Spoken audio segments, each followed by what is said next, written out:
Hi viewers, நாளைக்கான வீடியோக்கான சூப்பரான ஒரு ப்ரோமோ தான் வந்திருக்கு. வீடியோக்குள்ளே போகிறதுக்கு முன்னாடி நம்ம சேனலை லைக் அண்ட் சப்ஸ்கிரைப் பண்ணிவிட்டு கொஞ்சம் சப்போர்ட் பண்ணுங்கள். வாங்க இப்போ வீடியோக்குள்ளே போகலாம். எபிசோட் ரொம்பவே பரபரப்பாக போய்கிட்டு இருக்கு. ரேவதியோட ஃப்ரெண்டு திவ்யா ரேவதி கிட்ட சொல்கிறாங்க, ஏய் நீயும் அனிமூனுக்கு தான் வந்திருக்கேன், நானும் அனிமூனுக்கு தான் வந்திருக்கேன், நம்ம ரெண்டு பேருமே பேராக சூப்பராக என்ஜாய் பண்ணலாம் அப்படின்னு சொல்ல உடனே ரேவதி மனசில் நினைக்கிறாங்க, நானே அங்கே டார்ச்சர் தாங்க முடியாமல் தான் இங்கே வந்தேன், இங்கே நீ வேற நீ போட்டு டார்ச்சர் பண்ணுறியே அப்படின்னு சொல்லிட்டு ரேவதி அவங்க சொல்கிறதுக்கெல்லாம் பதில் எதுவுமே சொல்லாமல் தலையை ஆட்டிகிட்டே வராங்க.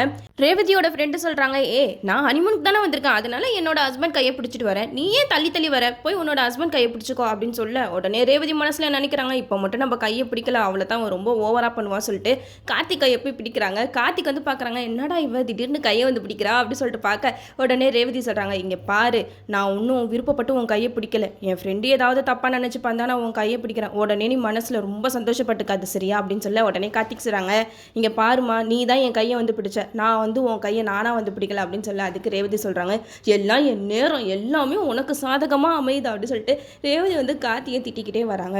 இந்த சைடு ஃபோட்டோஸ்லாம் எடுக்கிறாங்க. ரேவதி கார்த்திக் இவங்க ரெண்டு பேரையுமே ரேவதியோட ஃப்ரெண்டு மாறி மாறி ஃபோட்டோ எடுத்துக்கிட்டே இருக்காங்க. செம்ம க்யூட்டாக இருந்தது. ரேவதி வந்து தடுக்கி விழுகிற மாதிரியும் கார்த்திக் வந்து ரேவதி பிடிக்கிற மாதிரியும் மாறி மாறி பயங்கரமாக அவங்க ஃப்ரெண்டு ஃபோட்டோ ஷூட் எடுத்து கலக்கிட்டாங்கன்னு தான் சொல்லலாம். இந்த சைடு ஃபோட்டோ ஷூட்லாம் முடிஞ்சதுக்கப்புறம் சாப்பிட்றதுக்கு போகிறாங்க. அப்போது மாயா வந்து தூரத்துலேருந்து கார்த்தி ரேவதி இவங்கள வாட்ச் பண்ணிக்கிட்டே தான் இருக்காங்க. அந்த சைடு ஒரு ஃபாரினர் அட்ரஸ் கேட்டு வராங்க. அப்போ நம்ம கார்த்திக் வந்து அந்த ஃபாரினர் கிட்ட பூந்து விளையாடுறாங்க இங்கிலீஷில் பேசி. இதை பார்த்ததுமே ரேவதியோட ஃப்ரெண்டு வாயை பொழந்து போயிட்டா, என்னப்பா இவர் இப்படி இங்கிலீஷ் பேசுகிறாரு, என் ஹஸ்பண்ட் தான் நல்லா இங்கிலீஷ் பேசுவார்னு நினச்சேன், பரவாயில்லையே உன்னோட ஹஸ்பண்ட் செம்மையாக பேசி கலக்கிட்டாரு அப்படின்னு சொல்லிட்டு கார்த்தியை பெருமையாக பேசுகிறாங்க. அந்த இடத்துல ரேவதிக்கு பயங்கரமாக இரிட்டேட் ஆகுது. அவங்களுக்கு வேறு வழி இல்லாமல் அந்த இடத்துல உட்காந்துட்டு இருக்காங்க. அப்போ ரேவதியோட ஃப்ரெண்டு வந்து கார்த்திகிட்ட சொல்கிறாங்க, நீங்கள் செம்ம ஜென்டில்மேனுங்க, உங்களை மாதிரி ஒரு ஹஸ்பண்ட் கிடைக்க ரேவதி கொடுத்து வச்சிருக்கணும் அப்படின்னு சொல்லிட்டு பயங்கரமாக பில்டப் பண்ணி பேசிக்கிட்டு இருக்காங்க. இதை தூரத்துலேருந்து மாயா கேட்டு என்னடா இவளையும் உங்கள் ரெண்டு பேத்தையும் சேர்த்து வச்சிருவா போல, நம்ம விடக்கூடாது அப்படின்னு சொல்லிட்டு கடுப்பில் அங்கே பொங்கிக்கிட்டு தான் இருக்காங்க. அப்போது வெயிட்டர் வந்து உங்களுக்கு என்ன வேணும் அப்படின்னு சொல்லிட்டு கேட்க அவங்களாம் ஃபுட்டெல்லாம் ஆர்டர் பண்ணுறாங்க. மாயா கிட்ட கேட்குறாங்க, உங்களுக்கு என்ன வேணும் அப்படின்னு சொல்லிட்டு கேட்க, எனக்கு வெறும் ஆப்பிள் ஜூஸ் போதும் கொண்டு அப்படின்னு சொல்லிட்டு வெயிட்டர் கிட்ட சொல்லிடுறாங்க. இந்த சைடு ரேவதியோட ஃப்ரெண்டு வந்து கார்த்திக் ரேவதி இவங்க ரெண்டு பேரையுமே சொல்கிறாங்க, ஆளுக்கு ஊட்டி விட்டு தான் சாப்பிடுங்களேன், நம்ம இங்கே ஹனிமூனுக்கு வந்திருக்கோம் அப்படின்னு ரேவதியோட ஃப்ரெண்டு ரொம்பவே ஃபோர்ஸ் பண்ணி கார்த்தியை ஊட்டி விட சொல்கிறாங்க. கார்த்தியை ரேவதிக்கு ஊட்டி விடுறாங்க. இதெல்லாம் பார்த்தா மாயாவுக்கு தலையே சுத்திருச்சு, போச்சு இவங்க ரெண்டு பேத்தையும் நம்ம பிரிக்கவே முடியாது போல அப்படின்னு சொல்லிட்டு அவங்க ஒரு ஐடியா பண்ணுறாங்க. பேசாமல் ரேவதிக்கு ஜூஸில் மயக்க மருந்து கலந்து கொடுத்துருவோம், அந்த ஜூஸை குடிச்சோடனே அவன் தூங்கிடுவா, அப்புறம் அந்த டிரைவர் நினச்சது நடக்கவே நடக்காது அப்படின்னு சொல்லிட்டு மாயா வந்து கேவலமாக ஒரு விஷயத்த பண்ணுறாங்க. இந்த சைடு கேக்கெல்லாம் ஆர்டர் பண்ணி கேக்கெல்லாம் ஊட்டி விட்டு பயங்கரமாக என்ஜாய் பண்ணிக்கிட்டு இருக்காங்க. நம்ம மாயா வந்து அந்த ஜூஸில் மயக்க மருந்தை கலந்து ரேவதிக்கு கொடுத்துட்றாங்க வெயிட்டர் கிட்ட சொல்லி.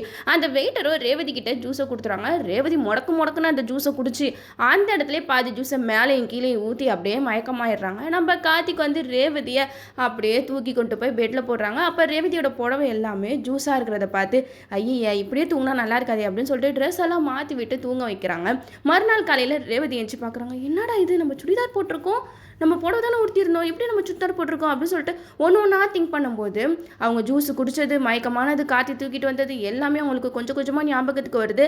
உடனே இதை தப்பாக நினைக்க ஆரம்பிச்சிடுறாங்க. அங்கே காத்தி தூங்கிட்டு இருக்காங்க. தலைவாணியை போட்டு தூக்கி அடிச்சு எந்திரா அப்படின்னு சொல்லிட்டு காத்தியை எழுப்புறாங்க. அப்போ கார்த்திக் எந்திரிச்சு என்ன இப்போ உனக்கு அப்படின்னு சொல்லிட்டு கேட்க உடனே வந்து ரேவதி சொல்கிறாங்க, நைட்டு நான் புடவை தான் ஊற்றிருந்தேன், எப்படி நான் சுடிதார் மாற்றினேன், எல்லாத்துக்கும் காரணம் நீ தான் ஏதோ பண்ணியிருக்க அப்படின்னு சொல்லிட்டு கண்டபடி கார்த்தியை கத்த ஆரம்பிச்சிட்டாங்க. கார்த்திக் வந்து நல்லது தான் பண்ணியிருக்காங்க, ஆனால் ரேவதி வந்து அதை தப்பாக புரிஞ்சுக்கிட்டாங்க. நம்ம கார்த்திக் வந்து போச்சுடா இவன் மறுபடியும் ஆரம்பிச்சிட்டாலா, போச்சு இப்போ பெரிய பிரச்சனை நடக்க போது சொல்லிட்டு தலையில் கை வச்சுட்டு உட்காந்துருக்காங்க. இதோட இந்த எபிசோட் முடியுது. ஓகே வீவர்ஸ், இந்த வீடியோ உங்களுக்கு பிடிச்சிருந்தா லைக் பண்ணுங்கள், மறக்காமல் நம்ம சேனலை சப்ஸ்கிரைப் பண்ணிடுங்க.